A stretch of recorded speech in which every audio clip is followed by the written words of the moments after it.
Have you ever wondered how broken a person has to be to turn to substances just to numb the pain?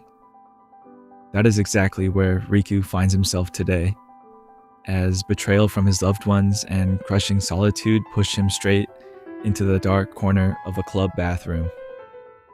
Hi everyone, welcome back. This is your unknown writer. Today we're continuing with chapter 2 of When the Sky Falls to the Land. You're about to see what happens when your own family turns their back on you, and the person you love leaves you stranded in the dark. This is the most painful turning point in Riku's life. Let's get started. The warm yellow glow of the bedroom lamp washed over Riku as he lay on his bed, completely absorbed in his phone screen. A faint, bashful smile played on his lips. Alex's texts were pouring in. I love you so much. Last night was incredible. I can't wait to see you again. Riku's heart fluttered as he quickly typed back, You're out of your mind, lost in the quiet bliss of feeling truly cherished. The sudden creak of the bedroom door broke his trance. His elder brother, Rain, walked in. Hey Riku, pass me your laptop for a minute, will you? I need to check something. Yeah, it's right there on the table. Go ahead, Riku murmured, his eyes never leaving the glowing screen, blissfully unaware of the storm brewing just feet away. Rain flipped open the laptop lid, but the moment the display woke up, his posture froze. Open right on the screen were private, intimate photographs of Riku and Alex, lying on the bed together, sharing a kiss. Rain's eyes widened in sheer disbelief.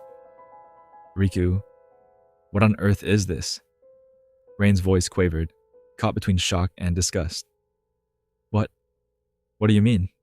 Riku asked, casually looking up. But the moment his eyes landed on the screen, his breath hitched in his throat.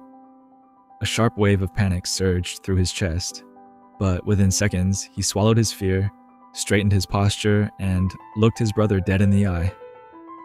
I am gay. It is what it is. Rain burst into a dry, mocking laugh. Have you lost your mind? You're just a kid. You've just let yourself get influenced by someone. Stop laughing. Riku's voice cracked with raw intensity. I'm not influenced by anyone. I have always been this way, and this is who I am. It shouldn't have come out like this, but now that it has, face it. You don't have to accept me, but I have finally accepted myself. Rain's mock amusement vanished into an icy glare. You are walking down a terrible path, Rain spat out coldly. I'm ashamed to call you my brother. He turned on his heel and walked out. The harsh words cut deep, but Riku turned back to his phone for solace, believing he wasn't alone. Taking a deep breath, he typed out a message to Alex. Rain saw our photos. Everything is out in the open now. I'm going to tell my parents today about who I am and about us. He waited for comfort, but the reply came instantly. Please do not drag me into this. I want nothing to do with you or your family. Never contact me again. Before Riku could even process the words, Alex's profile picture went blank. He was blocked. In a single, horrifying second, the foundation of love and confidence Riku had built crumbled into dust. Riku sat in total silence in his room, completely numb, until his mother's voice echoed from down the hall, calling everyone for dinner. At the dining table, the air felt suffocatingly heavy. Riku stared blankly at his plate, unable to swallow a single bite. Sensing the awkward silence, his parents looked up, asking why he was so unusually quiet tonight. Before Riku could even open his mouth, Rain broke into a mocking smirk. Dad, did you know? Riku is gay. Their father let out a brief, incredulous laugh, assuming it was an absurd prank, before his expression hardened into sudden fury. Have you lost your mind? What kind of sick joke is that? Riku kept his voice barely above a whisper, looking at his brother with cold disappointment. It's not a joke. I asked you to stop laughing, Rain. Then, slowly lifting his eyes to meet his father's gaze, he said firmly, Yes, I am gay. You've lost your sanity, his father snapped, his voice booming through the room. I always noticed you were a little different growing up, but I never thought you'd turn out like this. Get these disgusting thoughts out of your head. Think about our family name. You're hanging around the wrong crowd, you're young, and you know nothing about how the world works. Riku gently set his fork down on the table. I've spent my entire life suffocating and hiding, Dad. I can't stay trapped in that closet anymore. I always wanted to share this with you, but I never had the courage. He glanced at Rain with a bitter, exhausted look. Maybe I should thank Rain. I wouldn't have had the nerve otherwise. You're just influenced, it's a phase, his father roared. No, you're wrong, Riku replied, his voice terrifyingly calm despite the storm raging inside him. I was born this way, and I will always be this way. Nothing can change me. He stood up, grabbed his jacket from the back of his chair, and turned to walk out. His father's harsh voice cut through the air one last time. If you choose to live like this, we will never accept you. You cannot stay in my house. Riku didn't yell or argue. He just kept walking into the night. His mother sat frozen at the table, frantically connecting the dots in her mind, completely stunned. She'd never seen Riku like this. So quiet, so drained, yet so unwavering, like someone whose soul had finally been pushed to its absolute breaking point. Numb to the world, Riku walked aimlessly until he found himself at the dimly lit club he used to visit with Alex. He retreated to a dark corner booth, ordering a drink and silently drowning in the wreckage of his life. As the heavy bass vibrated through the dim room, a quiet shadow fell across his table. Sora walked out of the crowd and approached him. Sora slipped a small transparent packet into Riku's palm before vanishing back into the pulsating crowd. Riku sat motionless, twirling the tiny pouch between his trembling fingers, staring at it blankly while his mind spiraled into a dark, suffocating abyss. How did everything shatter so fast, he thought, his chest aching with a hollow, crushing grief. He had always idolized Rain. Rain was his hero, the brother he supported unconditionally, yet Rain had looked at him with sheer disgust, throwing his admiration back in his face. And his father, Riku used to be so proud of him, admiring him as a good, compassionate man who looked out for everyone. Yet, when it came to his own son, that compassion vanished into harsh cruelty. Then there was his mother. He loved her more than anything, but she had sat there in total silence, not uttering a single word to shield him. Was she just confused? Wish I had told her sooner, but would it have changed anything? Despite having a family and a home just hours ago, he was now completely, utterly alone.